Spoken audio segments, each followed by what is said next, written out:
সকলকে আমার প্রণাম এবং ভালোবাসা। অ্যাস্ট্রো এডুকেশন প্রদ্যুৎ এই চ্যানেলে আপনাদের সকলকে স্বাগত জানিয়ে আজকের জ্যোতিষ আলোচনায় আমি করব তুলা রাশির মানুষের বিবাহিত জীবন কেমন হয়, এরা এদের সাংসারিক লাইফ কিভাবে কাটায় জ্যোতিষ শাস্ত্র অনুসারে তার আলোচনা আমি করব। আপনাদের কাছে ছোট্ট অনুরোধ, আপনারা প্লিজ চ্যানেলটিকে সাবস্ক্রাইব করে পাশে থাকা বেল আইকনটি বাজিয়ে রাখুন এবং এই ধরনের জ্যোতিষ আলোচনা পাওয়ার জন্য অবশ্যই কমেন্ট করুন এবং আপনার পেজে ভিডিওটিকে শেয়ার করুন। দেখুন, তুলা রাশির মানুষেরা কিন্তু বিবাহিত যে জীবন, এই জীবন নিয়ে একটু সমস্যায় থাকে। অর্থাৎ বিবাহিত জীবন এদের মধুর হয় না, মোটামুটি হয়, খুব বেশি সুখের তা কিন্তু এদের বলা যায় না। এর অন্যতম কারণ হচ্ছে এরা যখন তখন পথভ্রষ্ট হয়ে যায়, যার ফলে এদের অন্য কারোর সঙ্গে সম্পর্ক জুড়ে যায় এবং এখান থেকেই এদের বিবাহিত জীবনের সবথেকে বড় বাধা বা বড় সমস্যা কিন্তু তৈরি হয়। এরা স্বতন্ত্র থাকতে চায়, এদের উপর কেউ কোনো বার্ডেন চাপিয়ে দিক সেটা এরা চায় না। তাই স্বামী স্ত্রীর মধ্যে অযথা এদের ভুল বোঝাবুঝি হয় এবং অ্যাডজাস্টে কিন্তু সমস্যা হয়। বিবাহিত জীবনে যদি এরা ইমানদার হতে পারে এবং একজন আরেকজনের উপর যদি আস্থা রাখতে পারে, একজন আরেকজনকে যদি বিশ্বাস করতে পারে, তাহলে কিন্তু এদের বিবাহিত জীবন খুব সুন্দর হবে এবং মধুর হবে। এবং সবসময় নিজেকে সততার সঙ্গে বিবাহিত জীবন অতিবাহিত করতে হবে। অযথা আপনারা পথভ্রষ্ট হবেন না, অযথা আপনারা অন্য কারোর বা তৃতীয় কোনো ব্যক্তির সঙ্গে সম্পর্কে জড়িয়ে পড়বেন না, তাহলে কিন্তু সেখান থেকে আপনার বিবাহিত জীবন অনেক বেশি কষ্টদায়ক হবে এবং সেখান থেকে আপনার লাইফের গ্রাফ কিন্তু নষ্ট হবে। এই রাশির মানুষের এই ধরনের সমস্যার মধ্যে পড়তে হয়। তাই সংক্ষেপে এই কথাগুলো আমি বলে রাখলাম। তবে বলবো, আপনারা অবশ্যই যদি এই রকম সমস্যার মধ্যে থেকে থাকেন, অবশ্যই আপনারা আপনাদের জন্মছক এবং হাতের রেখার বিচার করাবেন এবং একজন ভালো জ্যোতিষীর শরণাপন্ন হয়ে তার সঙ্গে আলাপ আলোচনার মাধ্যমে আপনারা বিচার বিবেচনা করে একটা রেমেডি গ্রহণ করুন। দেখুন, আপনাদের সাংসারিক জীবন সুন্দর হবে, অনেক আনন্দদায়ক হবে এবং সেখান থেকে আপনারা যে কষ্টগুলোর মধ্যে বিবাহিত জীবনে ছিল সেগুলো কিন্তু অনেকাংশে লাঘব হয়ে যাবে। বৃশ্চিক রাশির মানুষের বিবাহিত জীবন কেমন হয়? একটি মানুষের বিবাহিত জীবন সুন্দর হলে তার জীবনটা সুন্দর হয়, আর বিবাহিত জীবন যদি নষ্ট হয় তাহলে একটি ভালো মানুষের জীবনও কিন্তু তছনছ হয়ে যায়। তাই আজকের জ্যোতিষ আলোচনায় আমি করব বৃশ্চিক রাশির মানুষের বিবাহিত জীবন কেমন হয়। তার আগে আপনাদের সকলকে আমার প্রণাম এবং ভালোবাসা এবং অ্যাস্ট্রো এডুকেশন প্রদ্যুৎ এই চ্যানেলে আপনাদের স্বাগত।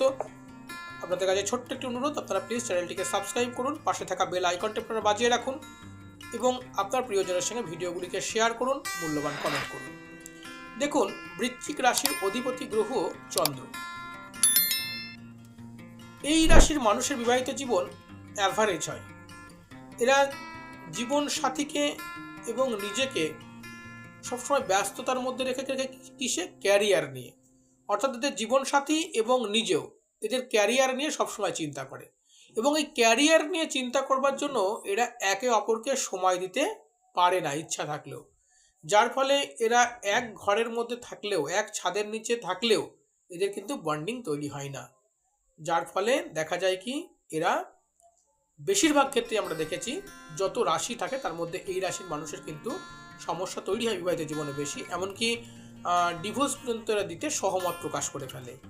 আমি জ্যোতিষ শাস্ত্র অনুসারে অবশ্যই বলবো যে আপনারা আপনাদের লাইফ পার্টনারকে অবশ্যই সময় দেবেন এবং দুজনের মতামতকেই গুরুত্ব দিন। অবশ্যই ক্যারিয়ার প্রয়োজন, কিন্তু মতামতকে গুরুত্ব দিন, একে অপরকে বুঝুন।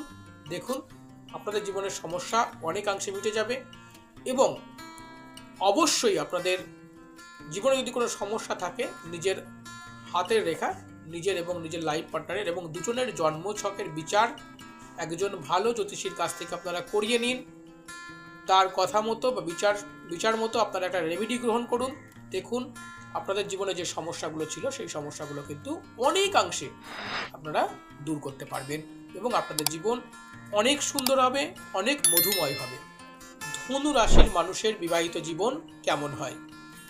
বিবাহিত জীবন আমাদের প্রত্যেকেরই অত্যন্ত সুখের হওয়া প্রয়োজন, কিন্তু অনেক ক্ষেত্রে সেটা হয় না। কেন হয় না বা কেমন হয় তারই আলোচনায় আমি প্রদ্যুৎ শাস্ত্রী আপনাদের সঙ্গে আজকে এসেছি। ধনু রাশির মানুষের বিবাহিত জীবন কেমন হয়? প্রথমেই বলবো যে এই রাশির মানুষের বিবাহিত জীবন উত্তম হয়, খুব সুন্দর হয়, কিন্তু এদের মতের অমিল থাকে। এদের দুজনের চিন্তাধারার পার্থক্য থাকে, তবুও দেখা যায় এদের বিবাহিত জীবন খুব মজবুত এবং খুব সুন্দর হয়। এরা খুব বুদ্ধিমান হয়, তাই এরা বিবাহিত জীবনে সুখী হয়ে থাকে। এদের যে বিবাহিত জীবন, সেই বিবাহিত জীবনে দেখা যায় কি যে এরা সবসময় বুদ্ধি দিয়ে চলে বলে, এবং এদের দ্বিতীয়পতি শনি হবার কারণে, লগ্নপতি বৃহস্পতি হওয়ার কারণে দুটো গ্রহই অত্যন্ত ভারী এবং অত্যন্ত বুদ্ধি, মানে যেটা বলি আমরা ন্যায় নীতি পরায়ণ হওয়ার জন্য, যদি এরা ন্যায় নীতি পরায়ণ থাকে জীবনে, তাদের বিবাহিত জীবনে কোনো সমস্যায় পড়তে আমরা কিন্তু দেখি না। তবে কখনো কখনো দেখা যায় যে ছোটোখাটো ঘটনাকে এরা বড় করে ফেলে, আর সেখান থেকে এদের কিছুটা সমস্যা বিবাহিত জীবনে তৈরি হয়। এই সমস্যাগুলি যদি এদের না থাকে এদের জীবনে, বা এরা যদি ছোট সমস্যাকে এড়িয়ে চলতে পারে, তাহলে এদের বিবাহিত জীবন নিয়ে কিন্তু কোনো সমস্যায় হবারই কথা নয়। আপনারা যদি চান আপনার জীবনের সমস্যা জ্যোতিষবিদ্যার মধ্যে দিয়ে সমাধান করবেন, তাহলে আজ যোগাযোগ করতে পারেন আমাদের সাথে এই ফোন নাম্বারে।